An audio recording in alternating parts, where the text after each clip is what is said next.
Assalamualaikum warahmatullahi wabarakatuh. Nama saya Muhammad Ilham Nur dengan NIM 2209116083. Kali ini saya akan menjawab soal-soal dari ujian akhir semester matkul ASD. Yang pertama itu algoritma. Pengertian algoritma. Algoritma itu adalah langkah-langkah sistematis yang digunakan untuk menyelesaikan suatu masalah atau mencapai suatu tujuan dalam komputasi atau matematika. Algoritma sering digunakan dalam pemrograman komputer untuk merancang dan mengembangkan solusi yang efisien dan efektif terhadap suatu masalah. Dalam konteks pemrograman, algoritma adalah serangkaian instruksi atau langkah-langkah yang terdefinisi dengan jelas yang diikuti untuk menyelesaikan suatu tugas atau masalah. Algoritma harus memiliki properti tertentu seperti kejelasan instruksi, harusnya jelas dan dapat dipahami, efisiensi, mampu menyelesaikan tugas dengan cepat dan menggunakan sumber daya yang minimal, dan kebenaran atau memberikan hasil yang benar sesuai dengan masalah yang diberikan. Yang kedua itu manfaat. Mempelajari algoritma memiliki berbagai manfaat, terutama dalam bidang pemrograman dan komputasi. Berikut adalah beberapa manfaat utama dari mempelajari algoritma. Yang pertama, pemecahan masalah. Algoritma itu membantu Anda mengembangkan kemampuan pemecahan masalah. Dengan mempelajari algoritma, Anda belajar untuk menganalisis masalah secara sistematis, mengidentifikasi langkah-langkah yang diperlukan, dan merancang solusi yang efisien. Yang kedua, efisiensi dan optimalisasi. Algoritma membantu Anda memahami merancang solusi yang efisien dan optimal. Yang ketiga, pemrograman. Algoritma merupakan dasar pemrograman. Dengan mempelajari algoritma, Anda akan memahami konsep dasar seperti struktur data, logika pemrograman, dan pengulangan. Keempat, pengembangan logika. Mempelajari algoritma melibatkan pengembangan logika pemikiran. Anda akan terbiasa dengan cara berpikir yang sistematis dan logis dalam merancang solusi untuk masalah. Yang kelima, pengembangan keterampilan berpikir kritis. Mempelajari algoritma melibatkan analisis dan evaluasi solusi yang diusulkan. Anda akan belajar untuk berpikir kritis dalam memilih dan memodifikasi algoritma untuk mencapai tujuan tertentu. Yang keenam, komunikasi dan kolaborasi. Algoritma adalah bahasa umum dalam pemrograman dalam komputasi. Dengan mempelajari algoritma, Anda dapat berkomunikasi dengan lebih efektif dengan para pengembang lainnya. Anda juga dapat lebih mudah berkolaborasi dalam tim pengembang karena dapat memahami dan berkontribusi pada diskusi tentang algoritma dan solusi yang diusulkan. Oke, ini contoh implementasi algoritma dalam bentuk binary search. Yang kedua, struktur data. Struktur data mengacu pada cara organisasi dan pengaturan data komputer atau sistem komputasi lainnya. Ini melibatkan metode dan teknik untuk menyimpan, mengelola, dan mengakses data dengan efisien, sehingga memungkinkan operasi dan manipulasi data yang efektif. Struktur data berfungsi untuk menyediakan kerangka kerja yang terstruktur untuk mengatur dan mengelompokkan data dalam suatu bentuk yang mudah dipahami dan digunakan. Hal ini dapat mempengaruhi kecepatan, efisiensi, dan kompleksitas operasi yang dilakukan pada data. Dalam pemrograman, pemilihan struktur data yang dapat berdampak signifikan pada kinerja dan efisiensi program. Jenis struktur data yang digunakan adalah array, linked list, stack, queue, tree, graph, dan hash table.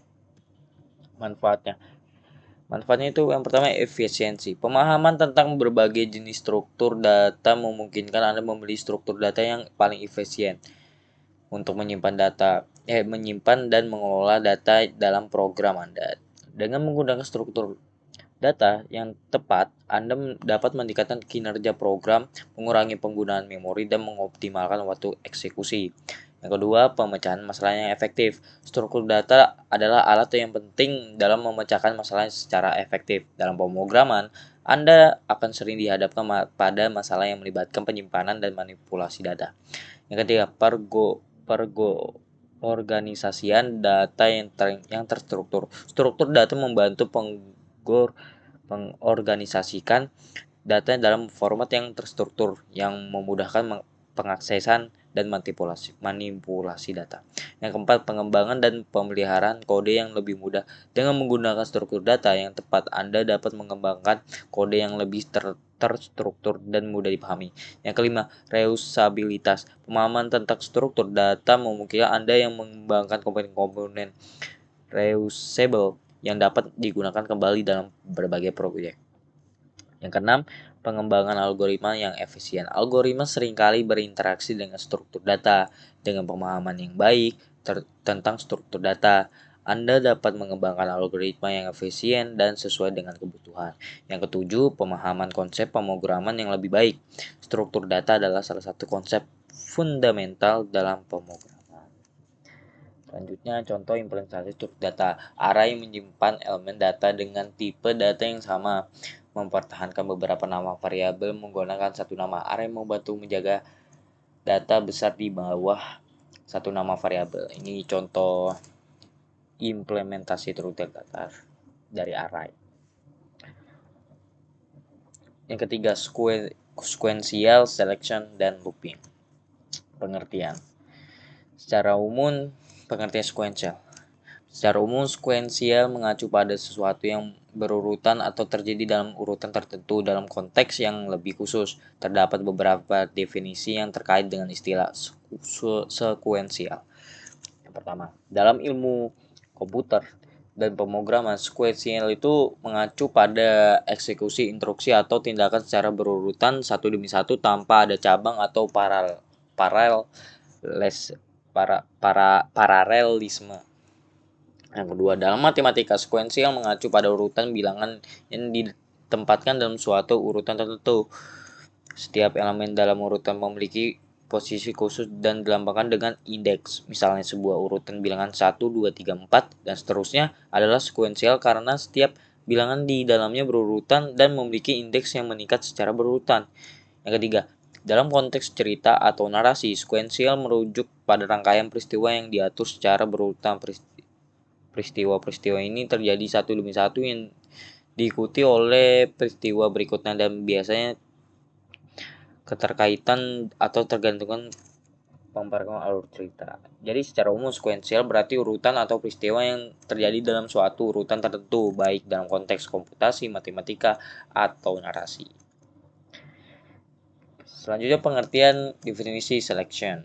Selection tergantung pada konteksnya. Berikut adalah beberapa definisi umum terkait dengan istilah selection. Yang pertama itu dalam pemrograman dan ilmu komputer. Selection mengacu pada pemilihan atau pengambilan keputusan berdasarkan kondisi tertentu. Ini melibatkan penggunaan struktur pengendalian seperti if, else, dan switch.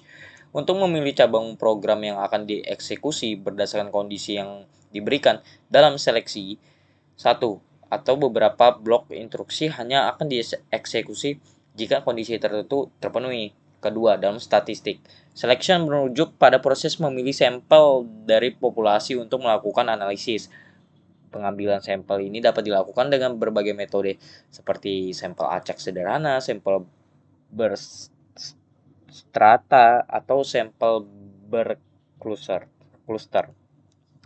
Yang ketiga, dalam konteks bisnis atau sumber daya manusia, selection merujuk pada proses pemilihan karyawan yang tepat untuk posisi yang ada dalam suatu organisasi. Jadi secara umum, selection itu mengacu pada pemilihan atau pengambilan keputusan berdasarkan kondisi atau kriteria tertentu, baik dalam pemrograman statistik atau konteks bisnis dan sumber daya manusia. Oke. Selanjutnya pengertian dari looping. Looping dalam pemrograman dan ilmu komputer merujuk pada pengulangan serangkaian instruksi atau tindakan secara berulang berdasarkan kondisi tertentu. Ini memungkinkan program untuk menjalankan blok kode berulang kali tanpa harus menulis instruksi yang sama secara berulang. Ada beberapa jenis loop yang umum digunakan. Pertama, loop for. Loop for digunakan ketika kita sudah mengetahui beberapa kali perulangan akan dilakukan. Dalam loop ini, sebuah variabel penghitung biasanya didefinisikan dan digunakan untuk mengontrol jumlah perulangan. Yang kedua, loop while. Loop while digunakan ketika kita tidak tahu berapa kali perulangan akan dilakukan, tetapi perulangan akan berlanjut selama kondisi yang ditentukan masih benar. Sebelum setiap iterasi kondisi akan diperiksa, dan jika benar, blok kode dan dalam loop akan dieksekusi. Loop akan berlanjut selama kondisi tetap benar. Yang ketiga, loop do while. Loop do while juga digunakan ketika kita tidak tahu berapa kali perulangan akan dilakukan. Perbedaannya dengan loop while adalah bahwa blok kode dalam loop akan dieksekusi setidaknya satu kali sebelum kondisi diperiksa. Setelah setiap iterasi, kondisi akan diperiksa, dan jika masih benar, loop akan berlanjut. Jadi secara umum, looping merujuk pada pengulangan serangkaian instruksi berdasarkan kondisi tertentu dalam pemrograman dan ilmu komputer. Oke, yang keempat, sequential search dan binary search. Oke, pengertian dari sequential search atau pencarian sekuensial adalah metode pencarian yang digunakan untuk mencari elemen tertentu dalam koleksi data secara berurutan dari awal hingga akhir. Ini dilakukan dengan membandingkan setiap elemen dalam urutan sampai elemen yang dicari ditemukan atau sampai semua elemen telah diperiksa. Proses pencarian sekuensial dimulai dari elemen pertama dalam koleksi data dan berlanjut secara berurutan sampai elemen yang dicari ditemukan atau mencapai akhir koleksi data. Jika elemen yang dicari ditemukan, pencarian sekuensial mengambilkan indeks atau posisi elemen tersebut dalam urutan. Jika elemen tidak ditemukan, pencarian sekuensial biasanya mengembalikan nilai khusus, misalnya -1, untuk menunjukkan bahwa elemen tidak ada dalam koleksi data. Sedangkan binary search itu pencarian binaria adalah metode pencarian yang digunakan pada koleksi data terurut secara menaik atau ascending, atau terurut secara menurun atau descending. Metode ini membagi secara berulang koleksi data menjadi setengahnya dan membandingkan elemen tengahnya dengan elemen yang dicari. Jika elemen tengah sama dengan elemen yang dicari, maka pencarian berhasil. Jika tidak, metode ini membatasi pencariannya hanya pada setengah koleksi data yang memungkinkan elemen tersebut berada dalam proses berlanjut pada setengah itu. Berikut contoh pencarian sekuensial di dalam sebuah larik atau array menggunakan pseudocode. Dan ini contoh pencarian search binar di dalam sebuah larik terurut menggunakan pseudocode array. Yang kelima, algoritma tree. Algoritma tree atau lebih dikenal sebagai struktur data tree adalah sebuah struktur data hierarkis yang terdiri dari simpul-simpul atau node yang saling terhubung. Setiap simpul dalam tree memiliki satu simpul yang berperan sebagai root atau akar, dan simpul-simpul lainnya terhubung dengan simpul tersebut melalui garis-garis yang disebut sebagai edge atau sisi. Setiap simpul dalam tree dapat memiliki anak-anak atau child yang terhubung dengan simpul tersebut, kecuali jika simpul tersebut adalah simpul daun atau leaf yang tidak memiliki anak. Simpul yang terhubung secara langsung dengan simpul tertentu disebut sebagai anak atau child, dan simpul tersebut disebut sebagai induk parent dari simpul anak-anaknya. Simpul yang berada di tingkatan yang sama disebut sebagai saudara atau sibling. Tree umumnya digunakan untuk mempresentasikan hubungan hierarkis antara objek atau entitas dalam banyak aplikasi dan domain.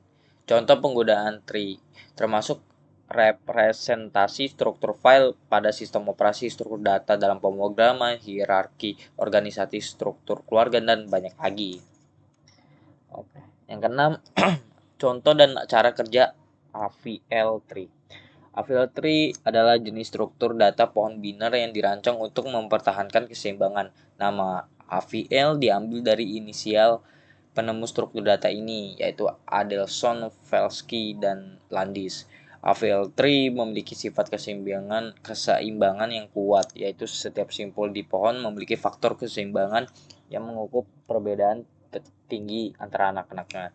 Cara kerja AVL tree adalah dengan mempertahankan keseimbangan melalui rotasi. Ketika sebuah simpul ditambahkan atau dihapus dari AVL tree, tinggi setiap cabang yang terlibat diperiksa, dan jika ada ketidakseimbangan, rotasi dilakukan untuk memulihkan keseimbangan. Berikut adalah contoh langkah-langkah penambahan simpul ke apial tree. Yang pertama, mulai dengan apial tree yang kosong atau pohon dengan simpul tunggal. Yang kedua, tambahkan simpul baru ke dalam pohon sesuai aturan pohon biner biasa. Yang ketiga, setelah penambahan simpul, periksa setiap simpul di jalur dari simpul baru ke akar untuk memeriksa ketidakseimbangan. Yang keempat, jika si simpul yang diperiksa tidak seimbang, tinggi anak-anaknya berbeda lebih dari satu, rotasi dilakukan untuk memulihkan keseimbangan. Setelah rotasi, periksa kembali simpul yang lebih tinggi di jalur ke akar untuk memastikan bahwa pohon tetap seimbang. Ulangi langkah 4 dan 5 sampai mencapai akar pohon. Yang keenam, contoh dan cara kerja binary search. Binary search tree atau singkatan BST adalah struktur data pohon biner yang memungkinkan pencarian, penambahan, dan penghapusan elemen dengan efisien. BST memiliki sifat khusus di mana semua simpul di subpohon kiri suatu simpul memiliki nilai yang lebih kecil daripada simpul itu sendiri, sedangkan semua simpul di subpohon kanan memiliki nilai yang lebih besar. Cara kerja binary search tree adalah sebagai berikut. Yang pertama, pohon BST dimulai dengan satu simpul yang pertama yang berfungsi sebagai akar. Yang kedua, setiap elemen baru yang dimasukkan ke dalam pohon ditempatkan berdasarkan nilai elemen tersebut dibandingkan dengan simpul-simpul yang sudah ada. Jika elemen baru lebih kecil dari simpul saat ini, maka elemen tersebut ditempatkan di subpohon kiri dari simpul saat ini. Yang keempat, jika elemen baru lebih besar dari simpul saat ini, maka elemen tersebut ditempatkan di subpohon kanan dari simpul saat ini. Yang kelima, proses ini diulang secara rekursif pada subpohon kiri atau kanan sampai ditemukan simpul kosong di mana elemen baru tersebut akan ditempatkan. Yang keenam, pencarian elemen dalam BST dilakukan dengan membandingkan nilai elemen yang dicari dengan nilai simpul saat ini dan kemudian melanjutkan pencarian ke subpohon kiri atau kanan secara rekursif sampai elemen ditemukan atau simpul kosong. Yang ketujuh, untuk penghapusan elemen dalam BST ada beberapa skenario yang harus dipertimbangkan, termasuk simpul tidak memiliki anak, simpul dengan satu anak, atau simpul dengan dua anak. Dalam setiap skenario penghapusan harus mempertahankan properti BST. Oke, yang ketujuh, contoh dan cara kerja binary heap. Binary heap adalah suatu struktur data yang berbentuk pohon biner lengkap dan memiliki sifat khusus di mana nilai pada setiap simpul di atas atau sama dengan nilai pada anak-anaknya. Heap property. Binary heap biasanya digunakan untuk implementasi antrian prioritas di mana elemen-elemen memiliki prioritas yang berbeda. Cara kerja binary heap adalah sebagai berikut. Yang pertama, binary heap dapat diterapkan menggunakan array yang diindeks secara linear. Elemen-elemen heap disimpan dalam array dan relasi parent anak didefinisikan oleh indeks elemen dalam array.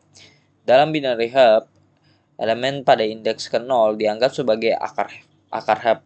Yang ketiga, untuk elemen pada indeks ke i, elemen pada indeks atau i1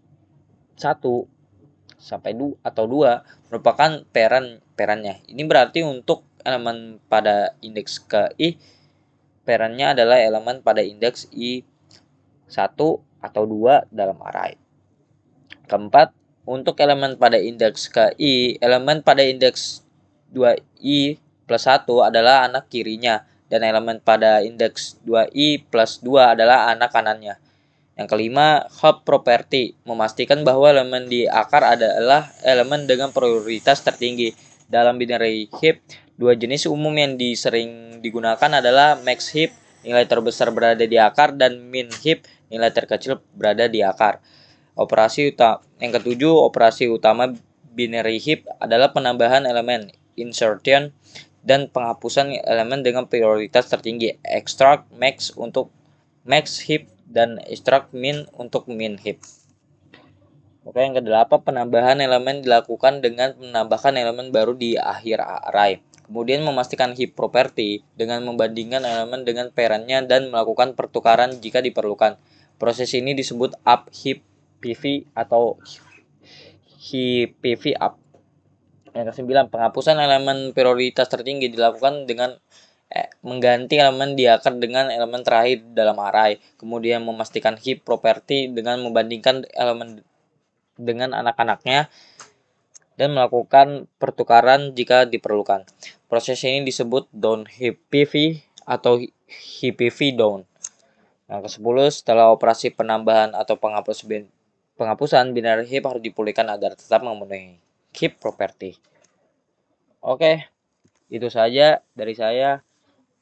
Jika ada kurangnya mohon maaf. Wassalamualaikum warahmatullahi wabarakatuh.